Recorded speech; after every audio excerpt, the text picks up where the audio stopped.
Good? All right, good morning. Welcome to, where are we, Cleveland? Great opening joke, right? Yeah. So thank you guys for coming to our talk today. I am Tim Medin. I own a security consulting company. Been doing pen testing for a number of years. Teach with SANS. I'm INS faculty, the program director for SANS. This is Derek. Derek will introduce himself. Hey, everybody. I'm Derek Banks. I work for Black Hills Information Security. I don't own my own company because that's hard. So I just work for a company. I'm a pen tester mainly, previous blue team, and then I came over to the dark side because there were cookies. Good deal. So again, thank you guys. Thank all of you for coming here. What we wanted to go through today is, some of the simple things that we've seen kind of over the years. Everybody likes to focus on the really hard, the real difficult attacks, but let's be honest. That's not where all these things are happening, right? So many of the hacks and so many of honestly, the kind of cool stuff that we see is we try the really simple, the really dumb stuff first. Everyone's kind of trying to shoot for that, that next generation bypass and all sorts of craziness, but realistically, it's these simple little things. So we encourage you, be a little bit lazy. My first programming class, I was in 8th grade, Mr. Kaler, and he had this big, you guys remember the track printers? Yeah, those things were awesome, right? Like you could print banners. So he had this banner, it's like something like the best programmers are the laziest people or something like that. My mom was pissed. She's like, oh, don't be lazy. I'm like, Mom, but she's like, no, don't be lazy. But so much of what we do, that laziness sort of helps, right? Because we end up like, I'm not going to do this again. Let's automate this. Let's try the simple, the dumb things first, because oftentimes they are going to work. And this very much aligns with APT, right? You guys are all familiar with APT? Right? APT is the Advanced Persistent Threat. If you read any breach information, one of the APT groups is the people that have done the hack. Right? It's never actually Steve in his mom's basement. It's always the advanced persistent threat because no one wants to admit they were attacked by something really dumb. Right? Advanced persistent in threat. Oftentimes that threat is not very advanced. Their persistence is not really there either. And they're sort of marginally a threat. Key one here is Equifax. All right, I sort of hate to pick on them, but it's a cool story because it's relevant. But between the time when that vulnerability was disclosed and the patch was released, and when the breach was detected, how long was that? Like 5 months? It was a number of months, right? And we see this breach after breach after breach, where someone is popped with an old vulnerability, something we have known about for years, for months, or sometimes even years. And that ends up being the way in. Is that advanced? Not really, right? It was just, any script kiddie could run some of the code. Is it really even persistent? Right? Are they really trying if it took them like 4 months to get in? Right? Not really. And we see this time after time after time. And we see people trying to defend against the latest and greatest things, but they're missing some of these really simple type things. Well, if I've learned anything in my years of information security is that phishing is the most advanced attack that an attacker can pull off, right? Every time you hear in the news, this is the most advanced thing we've ever seen, it's always phishing, right? Why? Because it works. So phishing must be hard to configure, right? To pull off. What's the first thing you need to have if you're going to launch a phishing campaign? A domain? It's real hard to find a domain, right? So it's real easy to go out, register a domain. You go and do something like securemessaging.companyname.com. Well, that might not work to get through an email server, an email gateway, right? So what can you do? You can go find something that's already categorized. There's a site called expireddomains.net. You get a categorized domain that's expired, it's already got reputation, and you can use that for your phishing campaign. So how do you send the emails? It's hard to set up an email server, right? Everybody runs their own email server. Well, turns out that services like Office 365, Yahoo, they're actually kind of a bit permissive in what you can send. I mean, does anybody think in Office 365, if I tie my domain to their service, I can't send macro-enabled documents, right? Oh, yeah, I can, right? So do you think that the email gateway is going to trust the reputation of what I'm doing? Absolutely. And then on the flip side, if I want to set up a command and control channel, if you have a proxy, you're probably doing categorization blocks, right? Yeah, the same thing works there. If I have a domain that was already categorized, it sails right through. This is really hard to do. It takes visiting a website and spending $10. So here's an example. All of these were categorized as something like business or IT. Totally worked. So just to touch on that whole phishing thing, we tell users over and over again, do not click on blank in the email. Fill in the blank. No, seriously, have you guys not heard this before? Don't anything, right? Don't click on links in email, right? Now, I hate email to start with, but we tell users over and over again, don't click on links in email. Any of your organizations use secure email? What is in 100% of secure email? The link. Link or an attachment, right? So we're like, okay, wait. Don't click on links and attachments, but wait. Unless it's a secure or really important email. And then we're confused when people open the email and they get popped, right? So we had some of this. We actually ended up with the expired domains going through, finding previously categorized thing, literally anything with the word message in it, and then you fake that secure email, right? Because we get this mixed message. Don't click on links. Well, unless you kind of sort of have to. Got it? No, of course, people absolutely don't. Unless it looks legit. Oh, yeah, Then unless it looks legitimate. Right? And these days, even the bad guys coming from, pick a random country, they can use the grammar checkers and they get better and better, right? Windows Defender, this has since gone away, but it was one of my favorite things. I think maybe the two of us were working together on this one, actually, at the time.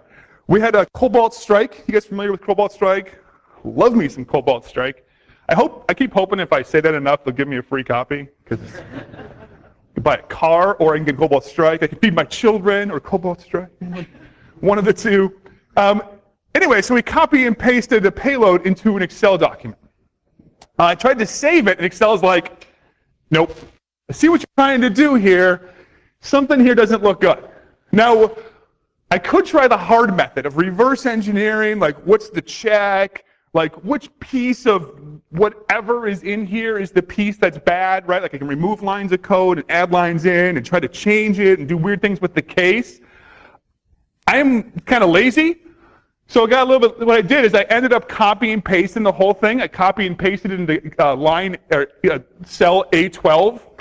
And I told Excel, hey, when you launch, run whatever in A12. And Windows Defender's like, oh, fair enough. Looks good, right? Like there was no reverse engineering needed. This was like this simple, lazy thing. Now this lasted about 6 weeks or so before they started knocking this out. But try the simple, stupid stuff first. You're going to save yourself a bunch of time, and it's just, just kind of funny too. In case anybody can't notice, the text is white. Oh yeah, and turn the text white so they can't see it. Totally safe, right? Yeah. So, how many people in here have some advanced, endpoint protection, something, cyber APT Blinky box agent on your endpoints? Yeah, okay. So do you guys want to see how I use a really advanced technique to bypass one of these, uses AI to catch the next generation of zero-day threats? This is really advanced. I used NCAT. No, seriously, so this particular one was Silence, and the engagement was not a red team or a pivot. This is something that we do a command and control test. So we try and run different levels of sophisticated malware to get past whatever endpoint protection is on the box. And Cylance was actually doing a pretty good job with the PowerShell that I had. I had a C# wrapper with some shell code. It caught it. I'm like, oh, that's actually really awesome. And then I, on that machine, went with the browser to the mmap project and downloaded NCAT and shoveled a reverse shell. Cylance, yep, that's cool.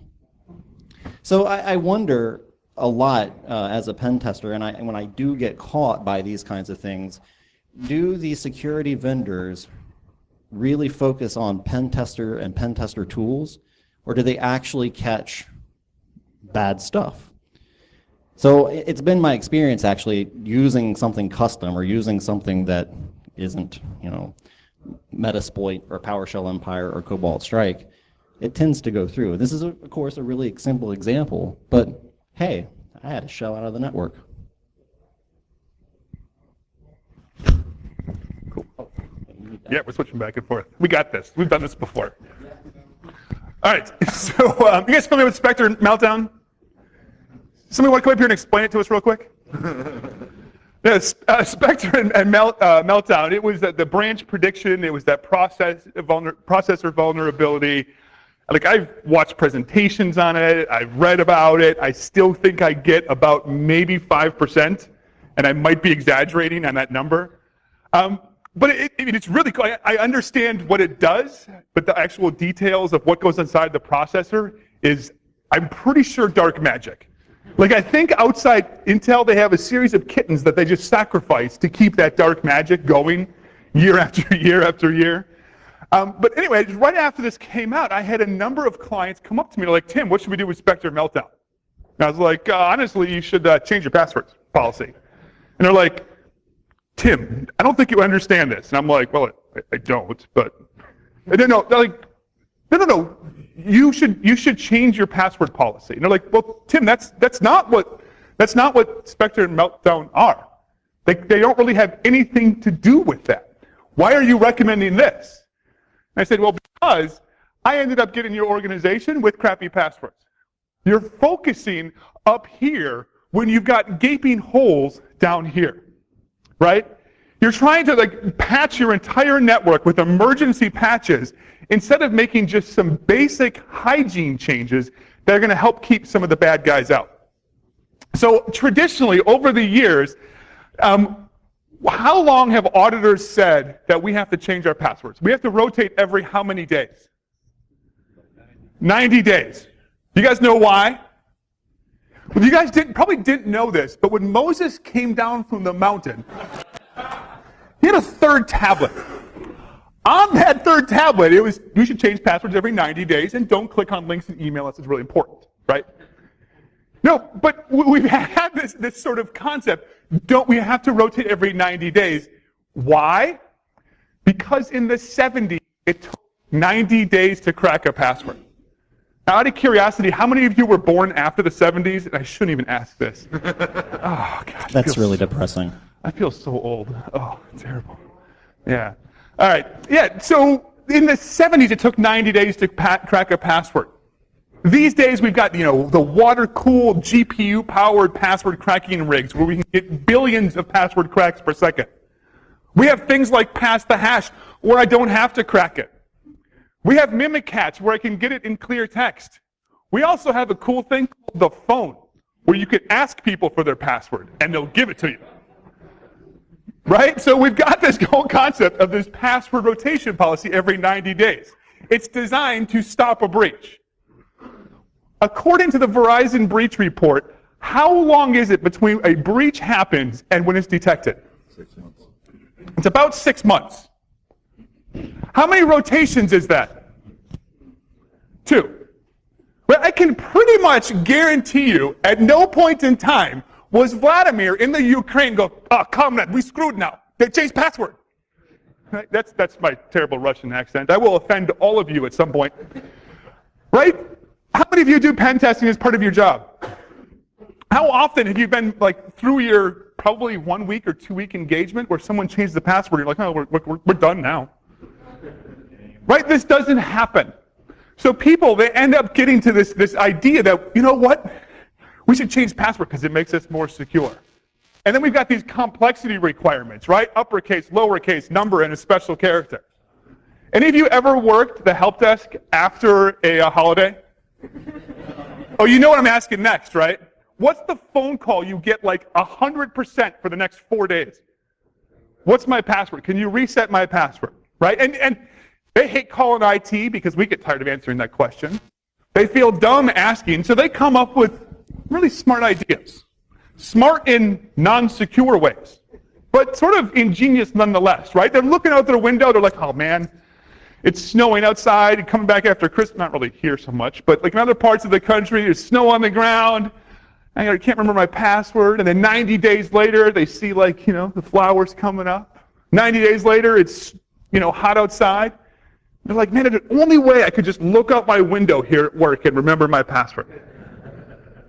Right? So they look out their window right now and they're like, oh, it's spring. I got capital S, lowercase, pring. It's like, oh, it's not long enough. And I can't repeat the last 472 passwords I've had. And ideally, there's going to be a spring next year. So I need a way to differentiate this spring from next spring, and I also need a number. So the users sit there for 45 minutes to an hour to figure out what this number might be that will distinguish this spring from next spring. And then they end up with, obviously, spring 2018. Oh, but now we might need a special character. Exclamation point, right? And then in 90 days we have 90-day fall. What happened to your summer, dude? Yeah, 90 days later we have fall, autumn. It's twice as hard that month to guess, right? But we see this time after time after time. I cannot tell you how many organizations I've gone into, and I'm like, look, I'm just going to try a simple password of spring 2018 across your entire environment for every single user. And I've had people tell me, like, oh, it's not going to work here. I'm like, oh, that's cool. Do you have a technical limitation? They're like, no, we told people not to. I'm like, gotcha. You want to bet a stake on this? Right? And I try this across the environment. I get credentials, and clearly I don't lose many stake bets. That's not that funny of a joke. Right? This type of stuff happens over and over and over again. So we'd like to change some sort of technical thing that says, you know what? We're going to actually look at this password, and it has a season and year. Sorry, we're not going to allow it. Because every single one of those entropy checkers tells you that it is a super secure password, spring 2018 bang. But every single bad guy and pen tester on the face of the planet is trying spring 2018 right now. Right? So we need some sort of technical implementation to prevent those kinds of crappy passwords. Because they work over and over again. Derek and I were working on an assessment, and we were having a terrible time. And like in the middle of the engagement, I'm like, does anybody need a sales engineer? Because clearly I don't have this technical thing nailed down. And then like the next week on a Monday morning, Derek texts me. He's like, hey, remember that other client we were working on? Yeah, I got in spring 2018, single factor authentication.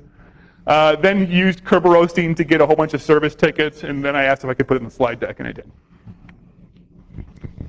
Yeah, so when I Kerberoasted, I went to go crack those passwords, and how many? Do you want to guess whether or not I was able to crack any of those 48 tickets?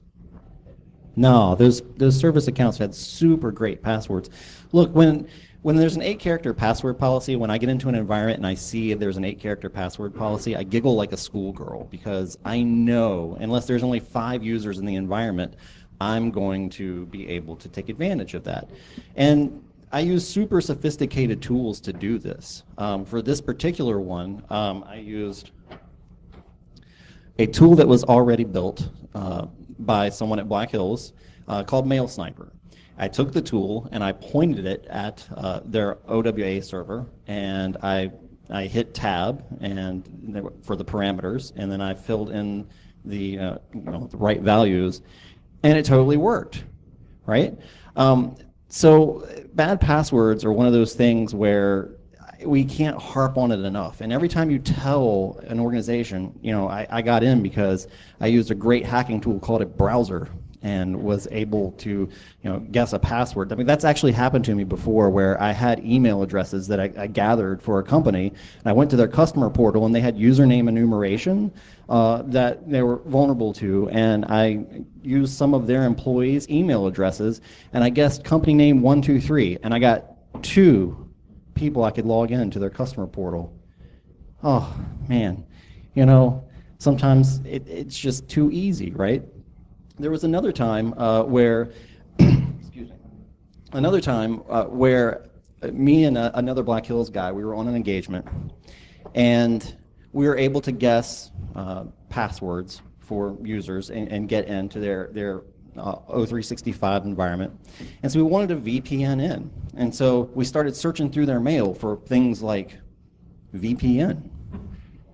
And we found that they were emailing back and forth in the clear certificates to put into their endpoint, their client VPN solution.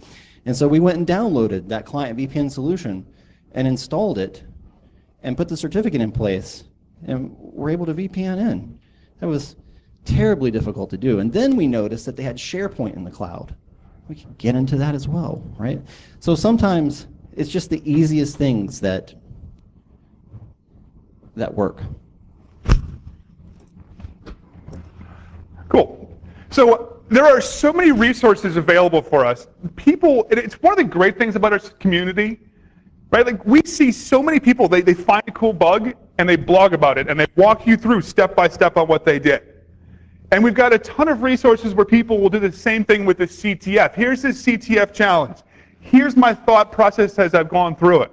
And some of the really good ones will show you, hey, I tried this, but it failed. And we can use those as a way to develop ourselves. You can literally grab that same tool, that same binary, that same, device, and actually walk through some of the same stuff because people share so much. That's one of the fantastic things about industry, right? You don't see other organizations and other industries sharing you the internal details of what they do with their product. And people here, we share so much. So I have a friend of mine, he bought a web camera in 2012, 2011-ish. Bought a web camera. And he's like, you know what, I hear this IoT thing. Actually, I don't think IoT was a term yet. But he had this camera. He's like, let's take a look inside the binary. So he had this fantastic walkthrough on what he did to look inside this firmware. So he bought this TrendNet camera in 2011, did the blog post in 2012.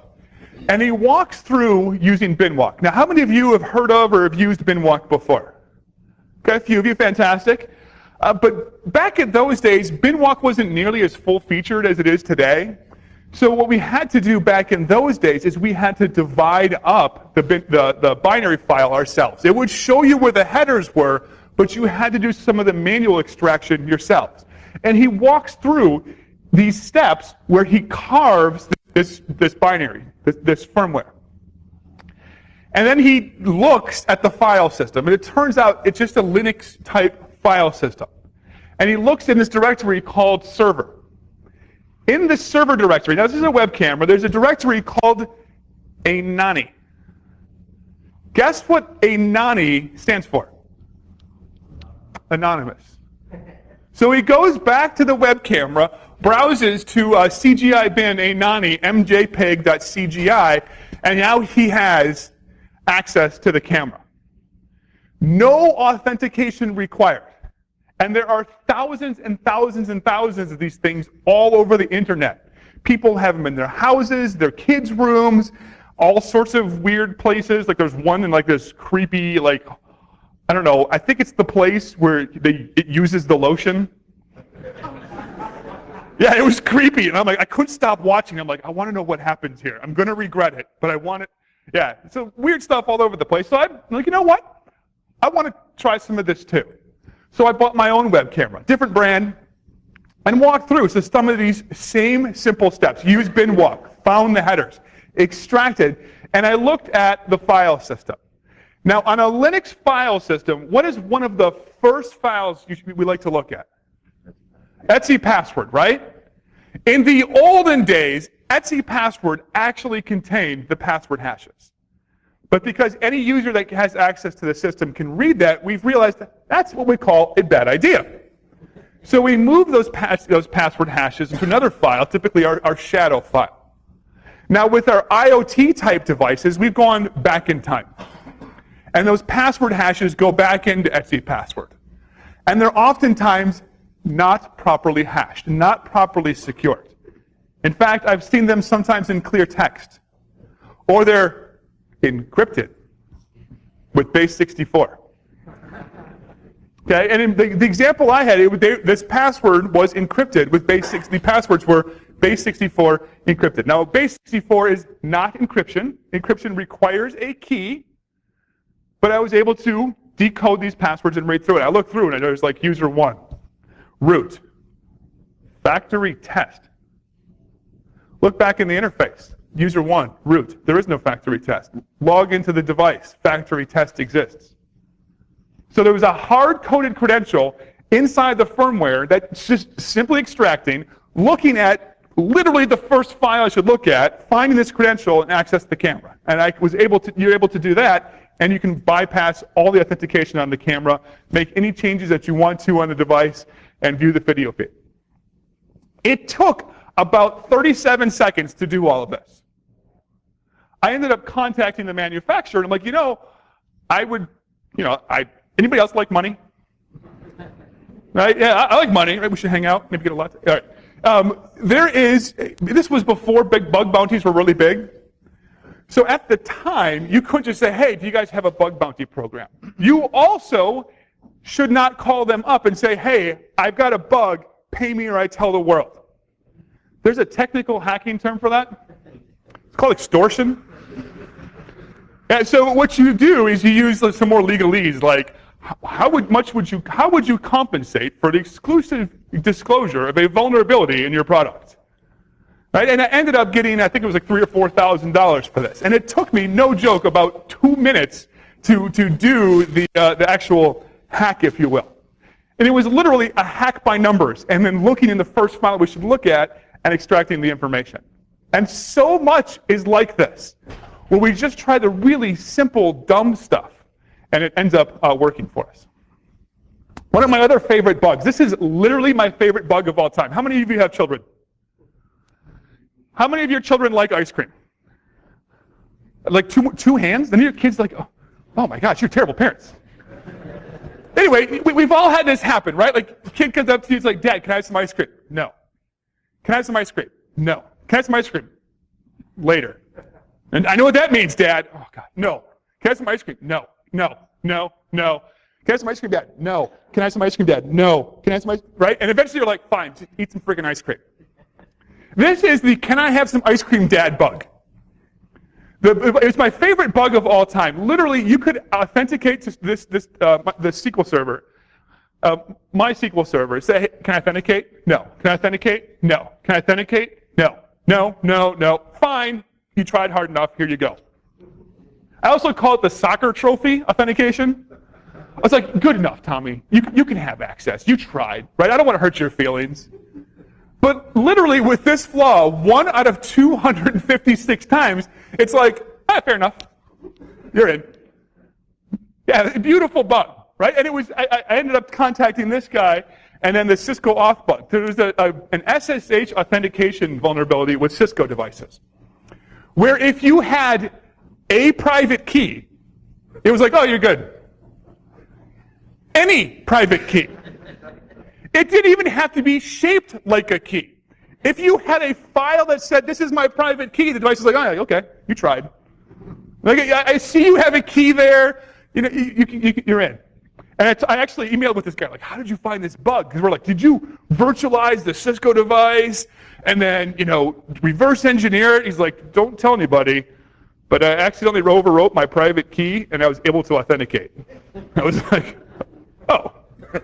That's pretty elite, right?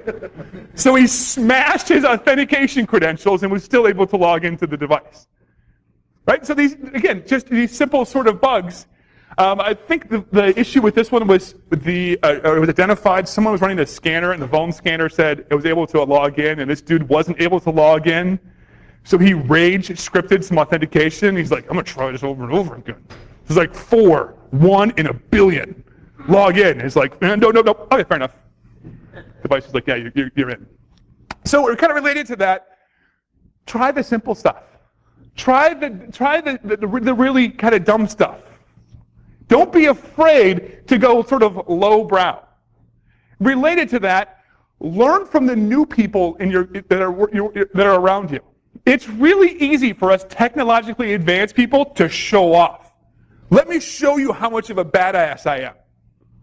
Because they might come into your office, your cube, call you up, and like, hey, look at this cool thing I did.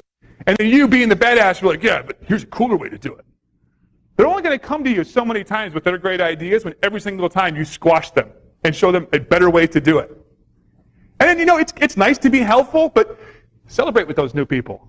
And they're going to come up with some of these really weird, interesting bugs. They might come up with the really simple, dumb approach. And I found that sometimes I'm up here and someone's like, hey, have you tried, just logging in 1,000 times? Why would I do that? Oh, it worked. Okay, fair enough.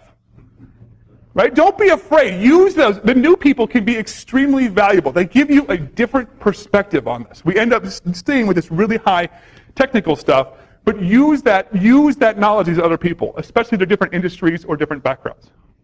You guys want to add to this?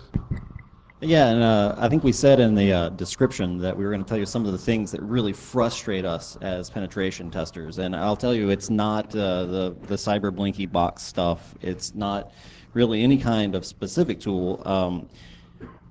We talked about passwords. If you have a long password policy, like 15 or more characters, I really have a bad day. I really don't like that. So another thing, if you don't allow your workstations to talk to each other, have like Cisco private VLANs or use the Microsoft firewall, if I get on a box and I have credentials and I can't talk to anything but servers, I want to cry. Like really, because that's a really bad day. The times that I've been caught, actually my first 3 years at Black Hills, I kind of was getting a little depressed because I thought, man, this is not getting better. This is really easy, and wow, no one is doing a good job anymore. But then this last year, I started getting caught more. You want to know what was catching me? Endpoint log monitoring. The companies that were looking at what was happening on their endpoints and having someone pay attention to that, alerts for things that aren't normal. Like, how many people run net commands normally in your day-to-day job? Nobody. Guess one of the first commands I run when I get on a box? Net commands, right? So if you are logging what's being run on the box, commands that are being run, and you alert on a net command, that might not mean that something bad is happening, but it might mean something bad is happening, right? I had anytime there's a team that has come up with something creative, like I had how many people have Sims? Well, a couple of people. I know you do. So I had a company that their management wouldn't let them buy a sim until they instrumented appropriately. They were using Microsoft's secure SCCM and playbooks to basically take everything off their endpoints, and they wrote playbooks to look for anomalies on their endpoint. Not a security product really, and they caught me in 15 minutes. So those are the things that, as a pen tester, and attackers are going to do the same kind of things. If you have an attacker on your box or in your network, they're going to start running commands that your normal user won't run. Yeah, and related to that, it's again, we'd like to focus on those really high-tech, huge vulnerabilities, but oftentimes it's the simple things. Like, my users aren't, Steve in accounting doesn't run the net command, right? Why is Sally in marketing all of a sudden running PowerShell? These are different. Encoded PowerShell. Encoded PowerShell, right? Can she read that encrypted PowerShell? Sort of related to this is taken from a CTF, a class that I teach with SANS. And it's really funny because it's designed, it's a level 1 question. There's 4 levels, and it's, I think, the 3rd question. And it is designed to be really, really easy. So let's just walk through this from a very simple perspective. First off, what types of characters? Now focus on the characters, right? Baby steps. Baby steps here. What types of characters do we see? Uppercase, lowercase, uppercase, lowercase, numbers, right? There's equal signs at the end. These are not trick questions, by the way. Right, uppercase, lowercase, numbers, equal signs at the end. This is indicative of what? Base 64, right? Base 64, we've got uppercase, lowercase, and numbers. 26 plus 26 plus 10 is 62.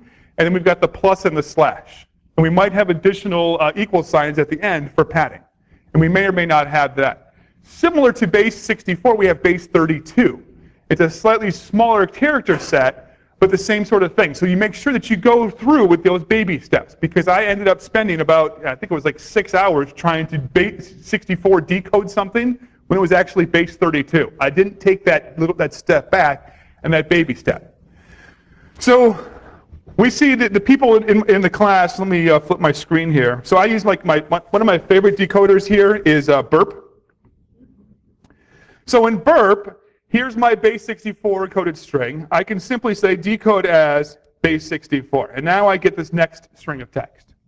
And this is related, no joke, I've seen this same sort of encryption technique with some, there's a web service for a mobile application.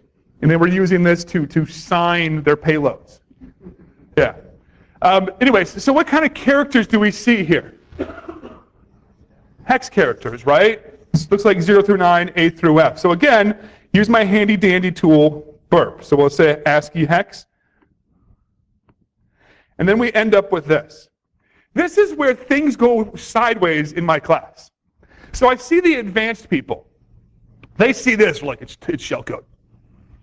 Right, so they rip this out, they open up IDA. Like maybe there's encoding techniques to make this not work as well in IDA. Let's try Hopper, let's try Redair, let's try Binary Ninja. Or maybe we have to XOR it with something else to try to figure it out. And they go into this deep, dark rabbit hole of sadness for the next 45 minutes. And it's hilarious because I can tell the advanced teams because they're stuck here.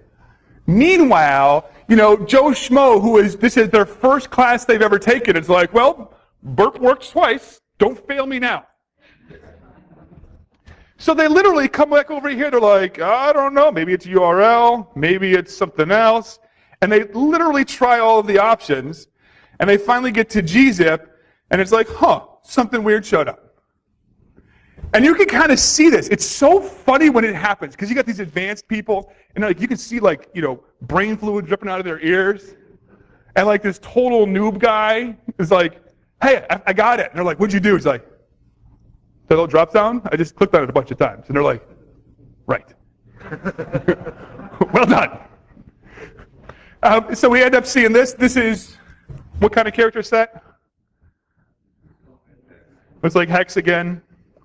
Decode as ASCII hex, and we've got a lovely Rickroll. Okay, yeah. But no joke. I've seen some of these things like this related to this.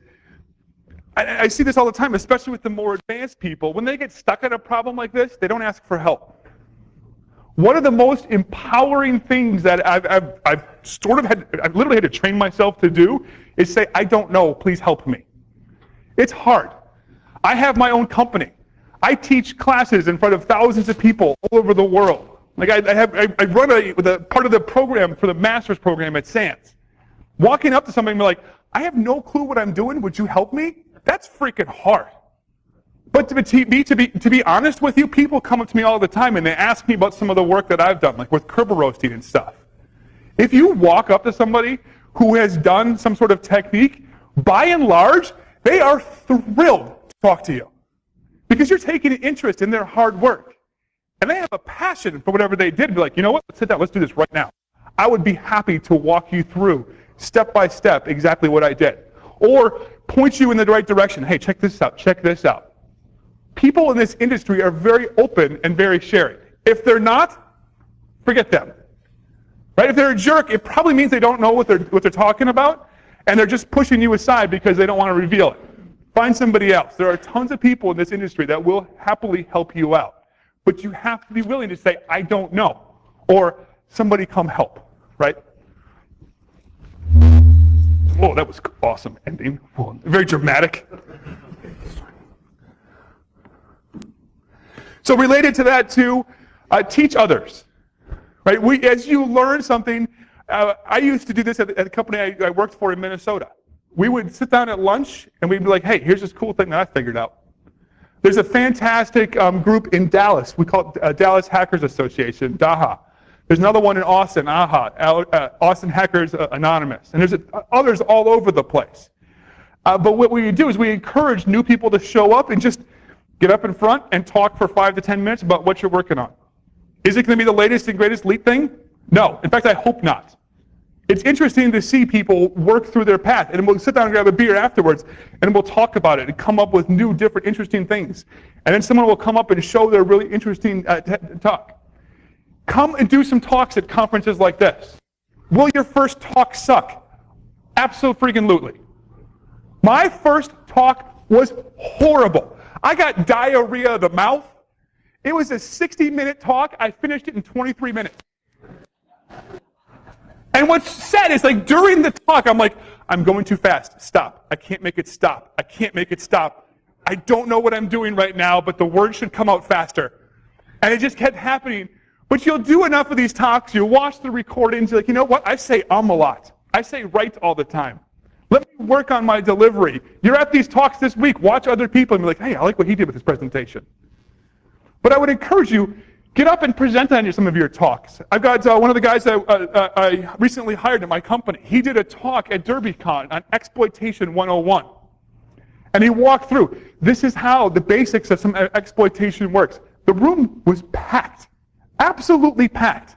There were all sorts of cutting edge attacks going on at the same time.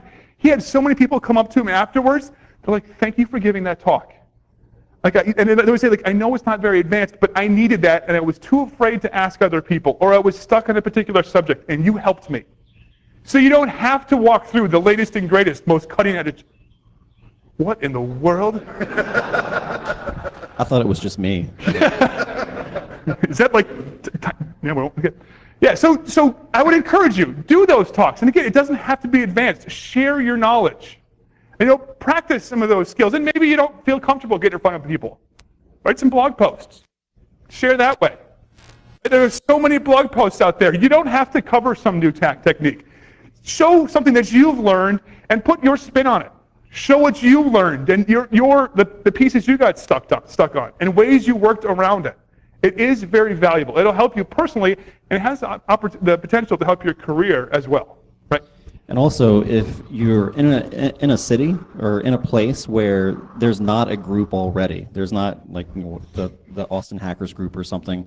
That was my situation, and I started one, and the turnout was amazing. I started a CitySec style meetup, which you can go find on Reddit, and we've been doing it for 2 years now, and people have gotten jobs because of coming to that meetup.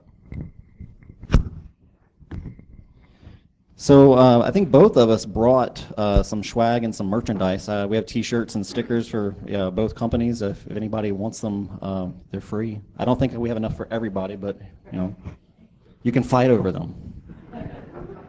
And everybody's scared of clicking on. Look, if I wanted to own you, that is the stupidest way possible. Which is the right? theme of the talk? It's like, let's get it on video where Tim put a malicious link on and then attacked a bunch of hackers. Dumbest idea ever, right? But anyways, it's just our contact information. If you have questions, drop us an email, hit us up on Twitter. I will respond to email. I am not necessarily fast with email, but I will respond. Okay? If you guys have questions, we'll grab questions out in the hallway. Other than that, thank you all so much for attending. Enjoy the rest of your time.